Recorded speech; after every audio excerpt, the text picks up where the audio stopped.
Verb के बाद आएगा या तो प्रीपोजिशन के बाद आएगा। और जो ऑब्जेक्ट होगा या तो नाउन होगा या तो प्रोनाउन होगा।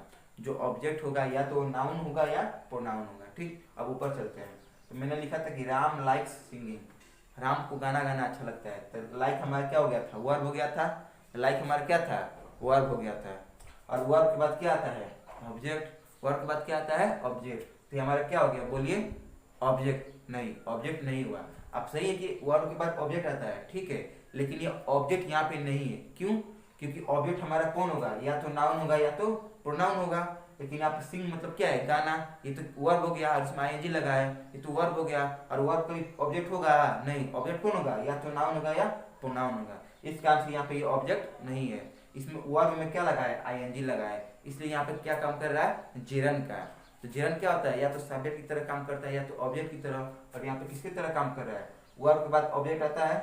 ठीक, वर्ब के बाद ऑब्जेक्ट आता है। ये किसके जगह पे है, अभी ऑब्जेक्ट की जगह पे है।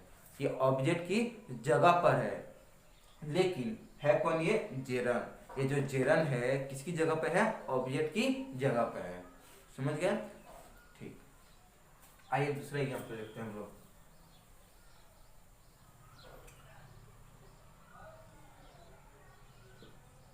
देखिए,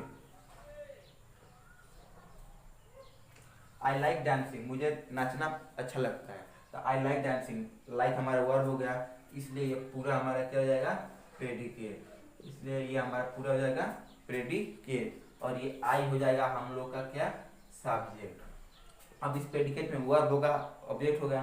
तो लाइक, लाइक हमारा क्या हो गया, बोलिए, लाइक हमारा हो गया वर्ब। लाइक हमारा हो गया वर्ब। और डांसिंग, तो वर्ब के बाद क्या आता है, ऑब्जेक्ट आता है। वर्ब के बाद क्या आता है, बोलिए, ऑब्जेक्ट। यानी कि जो डांसिंग है, ये जो डांसिंग है किसके जगह पे है, तो ऑब्जेक्ट की जगह पे। ये जो डांसिंग है किसके जगह पे है, ऑब्जेक्ट की जगह पे है। ये जो डांसिंग है किसकी जगह पे है, तो ऑब्जेक्ट की जगह पर है। ठीक, ऑब्जेक्ट की जगह पे है, लेकिन काम है कौन असली में, ये तो ऑब्जेक्ट की जगह पे आया है ना, लेकिन असल में वो कौन है। तो असल में देखना है कि क्या है, डांस है, और इसमें क्या लगा है, आईएनजी लगा है। और किसकी जगह पे है, ऑब्जेक्ट की जगह पे है। तो जब भी वर्ब में आईएनजी लगा हो और वो ऑब्जेक्ट की जगह पर आया चाहे सब्जेक्ट की जगह पर आए, तो उसे हम लोग कहते थे क्या, जेरन। क्या कहते थे, जेरन। तो जेरन क्या होता है कि किसी भी वर्ब में आईएनजी जोड़ने पर या तो सब्जेक्ट की तरह काम करेगा, ऑब्जेक्ट की तरह काम करेगा। तो यहाँ किसकी तरह काम कर रहा है, ऑब्जेक्ट की तरह। क्यों, क्योंकि वर्ब में आईएनजी जुड़ा है और एक ऑब्जेक्ट की तरह काम कर रहा है, तो इसलिए हमारा ये डांसिंग क्या हो जाएगा, जेरन कहलाएगा। क्या कहलाएगा, जेरन। समझ गया। ठीक, कर लीजिए इसको। ठीक, अब आते हैं हम लोग कॉम्प्लीमेंट के बारे में, देखते हैं कि कॉम्प्लीमेंट क्या होता है।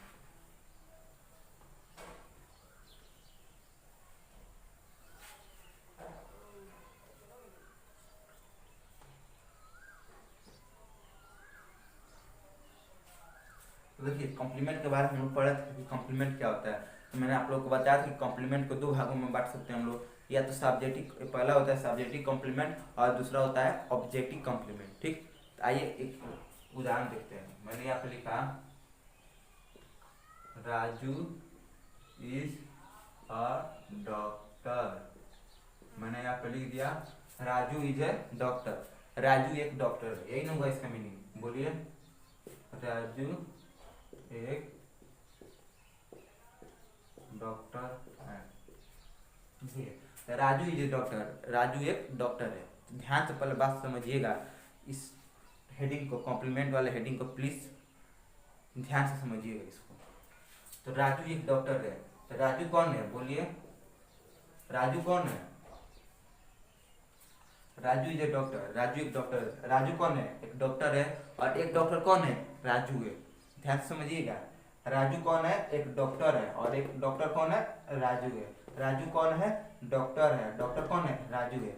यानी कि सब्जेक्ट का जो संबंध सेंटेंस में किसी और शब्द से क्या हो रहा है, मतलब कि बराबर हो रहा है। एंड जो सब्जेक्ट है वो सेंटेंस के, वाक्य के किसी और शब्द से क्या हो रहा है, बराबर हो रहा है, तब उसे हम लोग कहेंगे कॉम्प्लीमेंट। ठीक, यहाँ पे देखिए, मैंने बोला Raju is a doctor, Raju doctor है। तो राजू कौन है, डॉक्टर है। राजू कौन है, डॉक्टर है, और डॉक्टर ही कौन है, राजू है। राजू कौन है? डॉक्टर है। डॉक्टर ही कौन है? राजू है।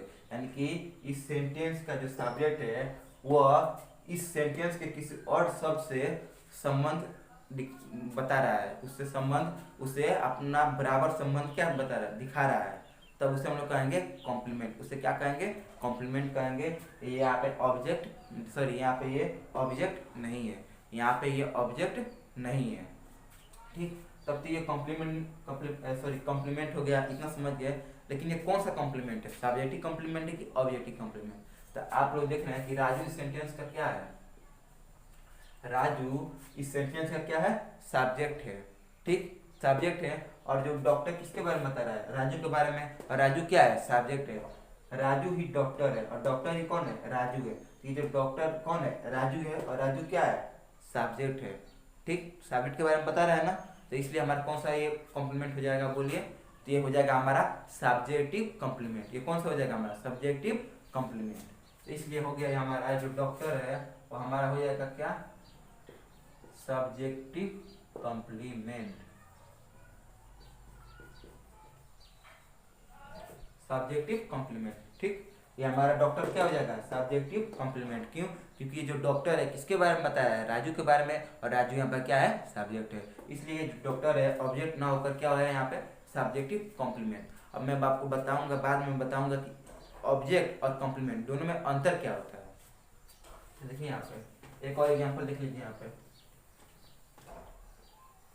मैंने यहाँ पे लिखा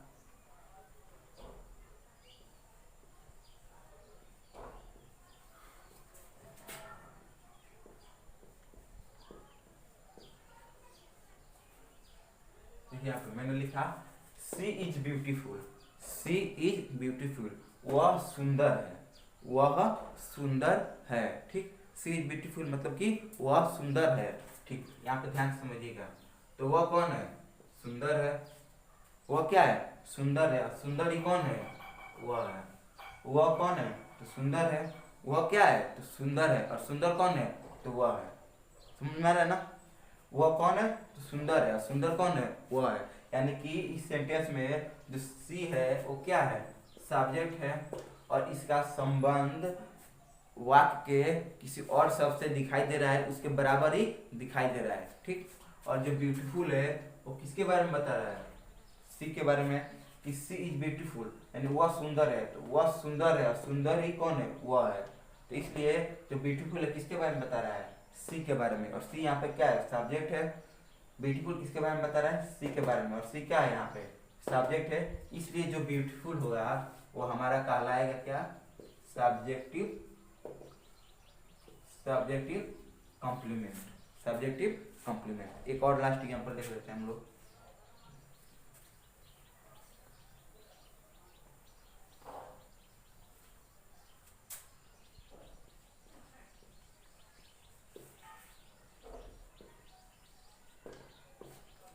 आई एम ए टीचर, मैं एक टीचर हूँ, ठीक। आई एम ए टीचर, मैं एक टीचर हूँ।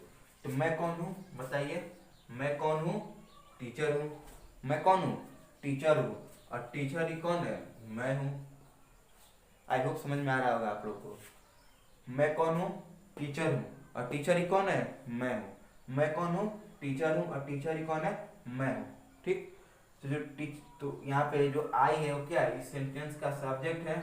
और इसका संबंध वाक्य के किसी और शब्द से हो रहा है, उसके बराबर ये क्या हो रहा है? अर्थ प्रकट हो रहा है यहाँ पे।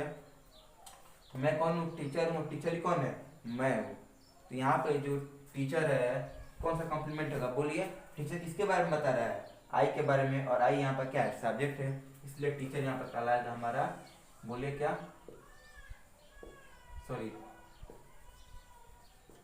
Subjective, subjective complement. इसलिए यहाँ पे टीचर क्या हो गया? हमारा सब्जेक्टिव कॉम्प्लीमेंट, ठीक। बहुत। अब आते हैं कि आप लोगों में से बहुत बच्चे सोच रहे होंगे कि सर ऑब्जेक्ट में और कॉम्प्लीमेंट में डिफरेंस क्या होता है, कि ऑब्जेक्ट क्या होता है और कॉम्प्लीमेंट क्या होता है। तो आइए ये भी बता देते हैं कि ऑब्जेक्ट क्या होता है और कॉम्प्लीमेंट क्या होता है। ऑब्जेक्ट और कॉम्प्लीमेंट में डिफरेंस क्या क्या होता है, कैसे पहचानेंगे? देखिए यहाँ पे मैंने यहाँ पे लिखा आई एम अ टीचर। मैंने यहाँ पे लिखा था आई एम अ टीचर, मैं एक टीचर हूँ। तो यहाँ पे इसका अर्थ क्या होता है कि मैं टीचर हूँ। मैं मैं कौन हूँ? टीचर हूँ। टीचर कौन है? मैं हूँ। मैं कौन है? टीचर हूँ। टीचर कौन है? मैं हूँ। एक और यहाँ पर लिखिए, मैंने यहाँ पे लिखा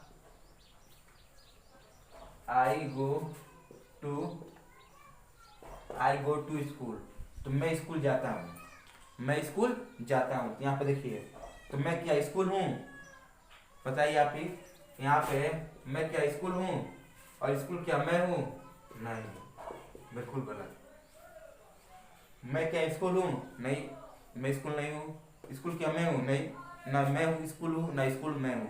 तो इसलिए यहाँ पे क्या होगा? ये कॉम्प्लीमेंट नहीं होगा। अगर ये दोनों का अर्थ बराबर होता है तो यहाँ पे ये कॉम्प्लीमेंट कहलाता है, लेकिन यहाँ पर अर्थ बराबर नहीं हो रहा है, इसलिए ये कॉम्प्लीमेंट ना होकर क्या हो जाएगा? ऑब्जेक्ट होगा।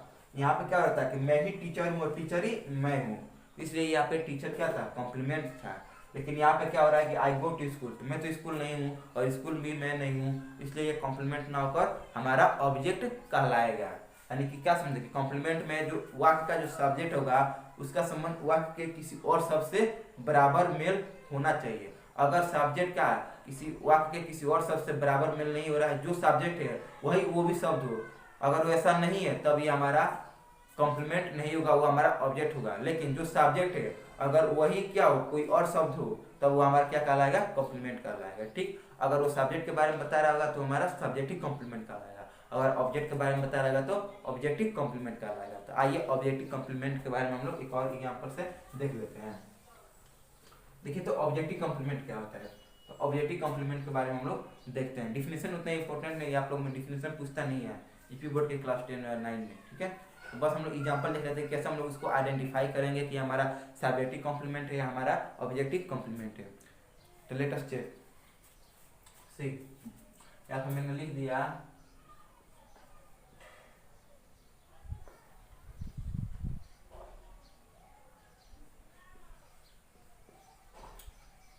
The teacher made me monitor.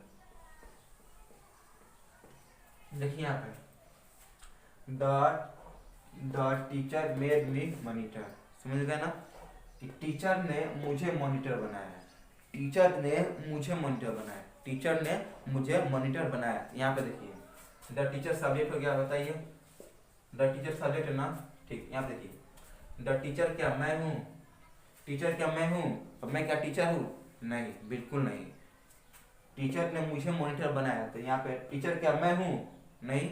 मैं क्या टीचर हूँ? नहीं, ना टीचर मैं हूँ और ना ही मैं टीचर हूँ। तो इसलिए यहाँ पर क्या हो गया? मी, बोलिए क्या हो गया? ऑब्जेक्ट हो गया। यहाँ पर मी क्या हो जाएगा? बोलिए, मी हमारा क्या हो गया? बोलिए, ऑब्जेक्ट। मी हमारा क्या हो गया? यहाँ पे ऑब्जेक्ट हो गया। ठीक, ना ही मैं टीचर हूँ ना ही टीचर ही मैं हूँ, इसलिए हमारा मी क्या हो गया? ऑब्जेक्ट हो गया। और देखिए यहाँ पे तो मी तो ऑब्जेक्ट हो गया। ठीक, और मॉनिटर के कौन है? मॉनिटर कौन है? तो मैं हूँ। मैं क्या हूँ? मॉनिटर। टीचर ने मुझे मॉनिटर बनाया ना, टीचर ने मुझे मॉनिटर बनाया, तो मॉनिटर कौन है? मैं हूँ। मॉनिटर कौन है? मैं हूँ और मैं ही क्या हूँ? मॉनिटर हूँ। मॉनिटर मैं हूँ और मैं ही मॉनिटर हूँ। ठीक, ये जो मॉनिटर है किसके बारे में बता रहा है? मी के बारे में बता रहा है। ये जो मॉनिटर है किसके बारे में बता रहा है? मी के बारे में बता रहा है, और मी हमारा क्या है? ऑब्जेक्ट है। मॉनिटर मी के बारे में बता रहा है और मी हमारा क्या है? ऑब्जेक्ट है। इसलिए बताइए कौन सा कॉम्प्लीमेंट होगा? ये ऑब्जेक्ट के बारे में बता रहा है तो कौन सा कॉम्प्लीमेंट होगा? Objective complement. जो सब्जेक्ट के बारे में बताएगा वो सब्जेक्टिव कॉम्प्लीमेंट, जो ऑब्जेक्ट के बारे में बताएगा वो हमारा ऑब्जेक्टिव कॉम्प्लीमेंट। इसलिए ये हमारा मॉनिटर क्या हो जाएगा? Objective complement. ठीक, ऑब्जेक्टिव कॉम्प्लीमेंट। ठीक, एक और एग्जांपल हम लोग देख लेते हैं।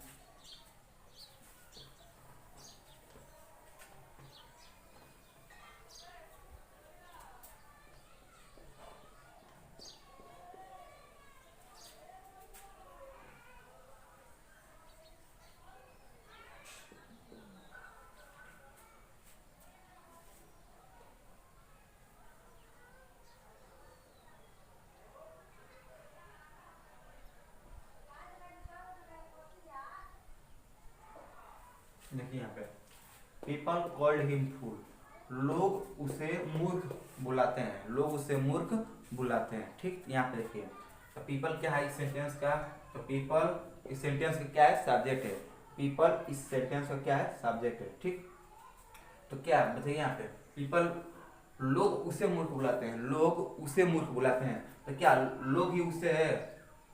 लोग ही उसे है? नहीं। और क्या वही लोग है? नहीं। लोग उसे मूर्ख बुलाते हैं, तो क्या लोग ही वह है? नहीं। और वह ही लोग है? नहीं। ठीक, तो इस कारण से जो हिम हुआ हमारा क्या हो जाएगा, बोलिए? हिम हमारा क्या हो जाएगा? तो हिम हमारा ऑब्जेक्ट हो जाएगा। बोलिए हिम, हिम क्या हुआ? ऑब्जेक्ट हो गया। क्योंकि ना ही लोग वह है, ना ही लोग वह है, और वह ही लोग नहीं है। ठीक, ना ही वह लोग है और ना ही लोग वह है, इस कारण से हमारा क्या हो जाएगा? ऑब्जेक्ट हो गया। ठीक, इस कारण से हमारा क्या हो गया? ऑब्जेक्ट हो गया। और ठीक देखिए, तो लोग उसे मूर्ख बुलाते हैं, लोग उसे मूर्ख बुलाते हैं, यानी कि मूर्ख वह कौन है? मूर्ख है। वह कौन है? मूर्ख है। और मूर्ख ही कौन है? वह है। वह कौन है? मूर्ख है। और मूर्ख ही कौन है? वह है। यानी कि मूर्ख ही कौन है? वह है। समझ गए? वह कौन है? मूर्ख है। मूर्ख ही कौन है? वह है। इसलिए फूल हमारा क्या कहलाएगा, बताइए? फूल हमारा किसके बारे में बता रहा है? हिम के बारे में बता रहा है। और हिम हमारे यहाँ पर क्या है? ऑब्जेक्ट है। इसलिए हमारा क्या हो जाएगा? Objective complement. ठीक, ऑब्जेक्टिव कॉम्प्लीमेंट। यहाँ पे क्या हो गया? ये फुल हमारा क्या हो गया? Objective complement. ठीक, तो आई होप आप लोग को वीडियो पसंद आया होगा। और इसके बाद कुछ एक्सरसाइजेज दिए गए हैं। ठीक, तो एक्सरसाइज दिए गए हैं, तो प्लीज़ आप लोग एक्सरसाइज कीजिएगा। और जो आप लोग को ना समझ में आए वो जाकर कमेंट बॉक्स में जरूर बताइएगा, ताकि मैं भी जान सकूँ कि आप लोग को कहाँ पर समस्या हो रहा है और मैं उसको सोल्व कर सकूँ। और जाते जाते आप लोगों से फिर एक बार मैं वो डांबर तरीका आपको देते जाता हूँ, जिससे आप लोग वर्ब और ऑब्जेक्ट दोनों में अंतर समझ सकेंगे। तो क्या था वो कि किसी भी सेंटेंस में या तो नाउन या तो प्रोनाउन क्या होते हैं? ऑब्जेक्ट होते हैं। किसी भी सेंटेंस में या तो नाउन या प्रोनाउन क्या होंगे? ऑब्जेक्ट होंगे। और नाउन और प्रोनाउन को छोड़कर कोई भी शब्द ऑब्जेक्ट नहीं होगा। ठीक, और हम लोग क्या देखते हैं कि किसी भी सेंटेंस में वर्ब के बाद ही क्या आता है? ऑब्जेक्ट आता है। किसी सेंटेंस में वर्ब के बाद ही ऑब्जेक्ट आता है या प्रीपोजिशन, या किसी भी सेंटेंस में वर्ब के बाद ही ऑब्जेक्ट आएगा, या किसी भी सेंटेंस में प्रीपोजिशन के बाद ही ऑब्जेक्ट आता है। ठीक, तो ऑब्जेक्ट क्या हो सकता है? ऑब्जेक्ट या तो हमारा नाउन हो सकता है या तो प्रोनाउन हो सकता है। वर्ब के बाद ही ऑब्जेक्ट आता है और या प्रीपोजिशन के बाद ऑब्जेक्ट आएगा। ठीक, ये रामबाण तरीका है। एक बार और समझाता हूँ कि किसी भी सेंटेंस में ऑब्जेक्ट वर्ब के बाद ऑब्जेक्ट आएगा या प्रीपोजिशन के बाद ही ऑब्जेक्ट आएगा। और जो ऑब्जेक्ट आएगा वो या तो नाउन हो सकता है या प्रोनाउन हो सकता है। ठीक, आई होप कि वीडियो आप लोगों को पसंद आया होगा। अगर वीडियो आप लोगों को पसंद आया हो और समझ में भी आया हो तो प्लीज़ लाइक और सब्सक्राइब कीजिएगा। Thank you, have a nice day.